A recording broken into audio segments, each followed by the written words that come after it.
Oke, balik lagi sama gue, Play the Movie. Kali ini gue bakal ngebahas film yang dirilis pada tahun 2017. Film ini berjudul Jungle, yang disutradarai oleh Greg McLean. Film ini merupakan kisah nyata dari Yossi Gisberg yang tersesat di hutan Amazon sendirian selama 3 minggu. Bagi kalian yang lagi duduk santai, rebahan apapun itu, dan kalian jomblo, cepetan deh ambil dulu cemilannya, seduh kopinya, dan selamat menonton. Eits, tapi seperti biasa, sebelum masuk ke videonya, jangan lupa like, comment, dan subscribe. Oke, so let's play the movie.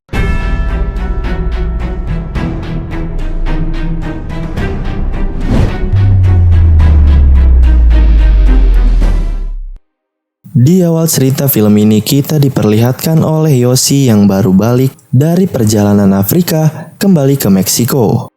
Dia bekerja untuk bisa pergi ke Amerika Selatan dan bermimpi untuk menjelajahi hutan Amazon yang tak berpenghuni. Yossi menumpang perahu dari Venezuela ke Kolombia, di mana dia bertemu dengan Marcus, guru dari Swiss, di tengah-tengah ekspedisi dan menjadi teman baik. Mereka berdua pergi ke kota La Paz di Bolivia. Yossi yang mencari kesempatan untuk menjelajahi hutan Amazon, ia pun berkenalan lagi dengan Kevin, yakni seorang fotografer asal Amerika Serikat. Saat berada di kota La Paz, Yossi bertemu dengan Ruprechter. Seseorang misterius yang mengaku sebagai ahli geologi.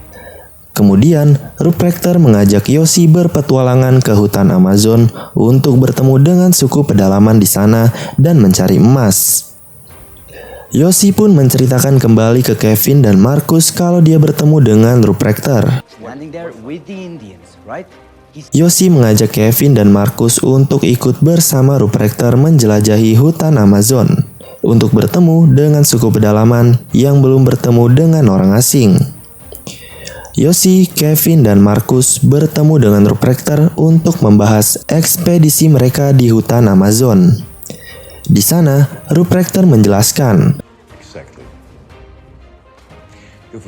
rute perjalanan yang akan dilewati mereka untuk menuju ke hutan Amazon.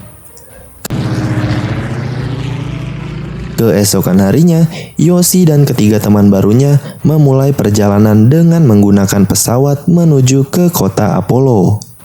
Apollo sendiri merupakan gerbang pertama menuju ke dalam hutan Amazon. Setelah 2 hari menjelajahi hutan, Kevin, Marcus, dan Yossi mengalami kesulitan dengan hutan Amazon. Di sana, mereka sempat bertemu dengan suku pedalaman hutan Amazon yang bernama Saryamas.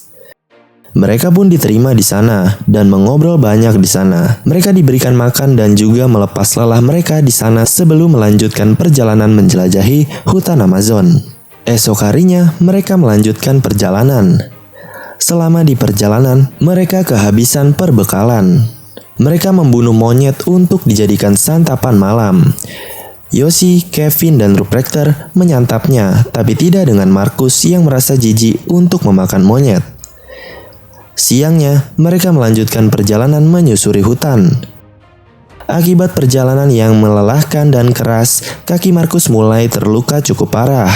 Hal itu menyebabkan perjalanan mereka menjadi terganggu. Mereka pun memutuskan untuk beristirahat sementara dengan membuat camp di sana. Yossi, Kevin, dan Ruprechter berdebat soal kaki Marcus yang semakin parah. Ruprechter menyarankan untuk kembali ke suku Saryamas untuk mengobati kaki Marcus. Namun Yossi dan Kevin ingin melanjutkan perjalanannya. Kevin memutuskan untuk merubah jalur melewati jalur air dengan menggunakan rakit. Di sana, Marcus bisa diterbangkan ke kota La Paz. Dan jika rencana itu berhasil, Yossi, Kevin, dan Ruprechter bisa kembali melanjutkan perjalanan. Setelah mereka bertiga sepakat, mereka segera membuat rakit dan mulai berlayar mengikuti arus sungai. Sampai suatu ketika, mereka melewati arus yang sangat deras.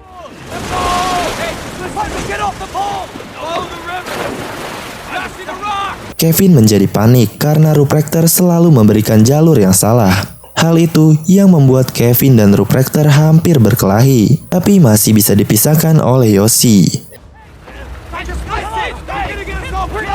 Setelah bisa melewati arus itu, mereka berhenti di tepi sungai dan membuat camp di sana. Yoshi dan Kevin mulai tahu nih kalau Ruprechter ternyata nggak bisa berenang dan pada akhirnya Ruprechter dan Marcus menggunakan jalur darat. Sedangkan Kevin dan Yoshi melanjutkan mengikuti jalur sungai dengan menggunakan rakit. Mereka sepakat untuk bertemu kembali di Danau Titicaca.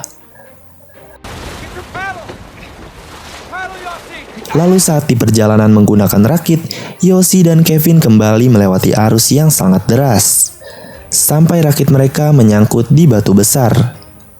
Untuk bisa menyelamatkan diri, Kevin meloncat ke sungai dan berenang ke tepian. Sementara Yoshi tetap bertahan di rakit untuk menyelamatkan tasnya. Akan tetapi karena arus yang sangat deras membuat rakit hancur dan terpental. Yoshi pun hanyut terbawa arus sungai yang sangat deras. Untungnya, Yoshi bisa menggapai batu dan berhasil berenang ke tepian. Dia mencoba mendaki tebing-tebing bebatuan di tepi sungai itu. Pada akhirnya, Yoshi berhasil mendaki tebing itu. Di sini adalah awal cerita Yoshi yang tersesat dan bertahan hidup sendirian di hutan Amazon. Saat Yoshi beristirahat, dia melihat tasnya yang hanyut di sungai, dan dia segera mengambilnya.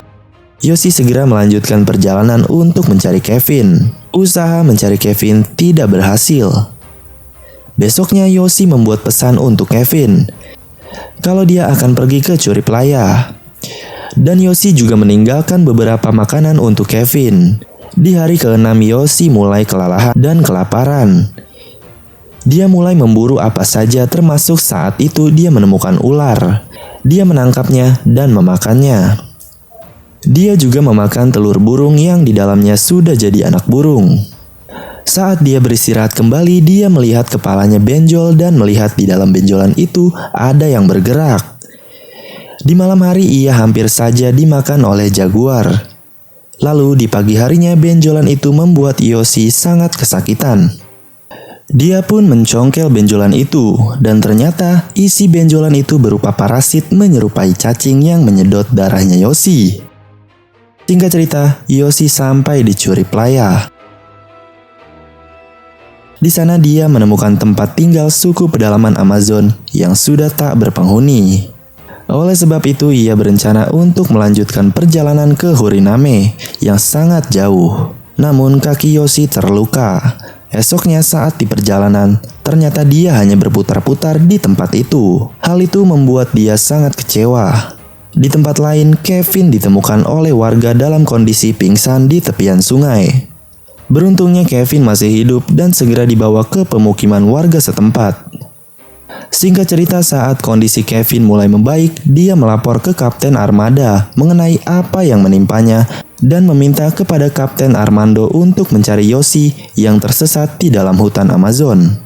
Kevin mencari Yoshi menggunakan jalur udara.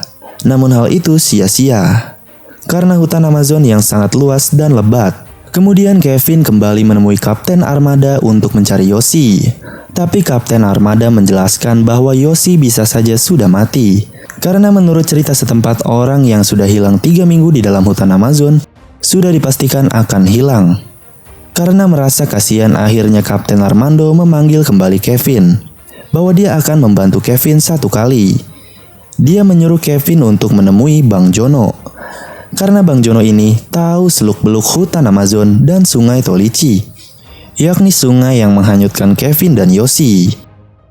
Tapi Bang Jono juga beranggapan kalau orang yang sudah tersesat selama 3 minggu di hutan Amazon sudah dipastikan akan mati. Dengan keyakinan Kevin, akhirnya Bang Jono mau membantu Kevin untuk mencari Yoshi. Sementara itu Yoshi yang sudah kelelahan dan putus asa, dia memulai kembali perjalanan. Dan dia bertemu perempuan yang menurutnya adalah suku pedalaman Amazon. Tapi itu semua adalah khayalan dan halusinasi Yoshi saja, yang sudah sangat kelelahan. Di tengah perjalanan, Yoshi masuk ke dalam lumpur hisap. Di situ Yoshi sudah pasrah karena dia sudah tidak punya tenaga lagi untuk berhasil selamat dari pasir hisap itu. Tanpa sengaja dia melihat buku keberuntungan pamannya yang membuatnya sangat bersemangat lagi.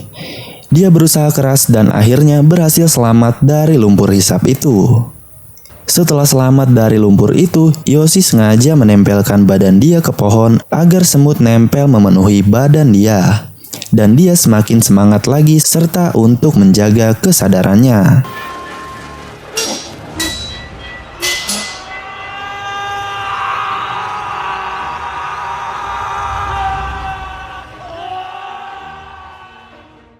Dan dia pun bisa berlari ke tepian sungai.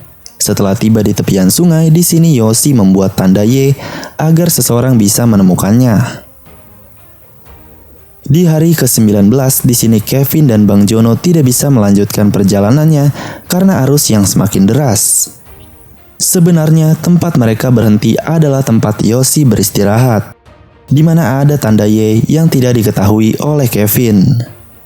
Saat Kevin ingin meninggalkan tempat itu karena sudah merasa putus asa, tanpa sengaja Kevin melihat kembali ke tempat tadi. Dan di sana dia melihat Yoshi. Melihat hal itu, Kevin dan Bang Jono balik lagi untuk menjemput Yoshi. Bang Jono pun tidak percaya bahwa Yoshi masih hidup. Dan akhirnya Yoshi pun dibawa ke pedesaan untuk diobati. Semua warga di situ merasa tidak percaya kalau Yoshi masih hidup, yang sebelumnya ia tersesat di hutan Amazon selama 3 minggu. Setelah Yoshi sembuh, dia bersama Kevin berusaha mencari Ruprechter dan Markus. Namun, mereka berdua tidak pernah bertemu dan menemukannya. Ternyata Ruprechter adalah buronan polisi yang sedang dicari. Dan suku yang sebelumnya dikasih tahu sama Ruprechter ternyata tidak ada. Di sini dapat diketahui bahwa Ruprechter sengaja membawa Kevin, Yoshi, dan Markus pergi jauh dari kota agar Ruprechter tidak tertangkap oleh polisi yang sedang mencarinya. Oke, begitulah akhir cerita dari film Jungle. Bagaimana menurut kalian dengan keseluruhan cerita dari film ini? Komen-komen di bawah. Bagi kalian yang ingin bergabung di grup WhatsApp Play the Movie, silahkan klik link yang ada di deskripsi. Nantinya kita akan update link download film-film terbaru. Dan tentunya kalian juga bisa request film apa yang ingin dibahas selanjutnya. Jangan lupa like, comment, subscribe agar tidak ketinggalan video dari channel Play the Movie.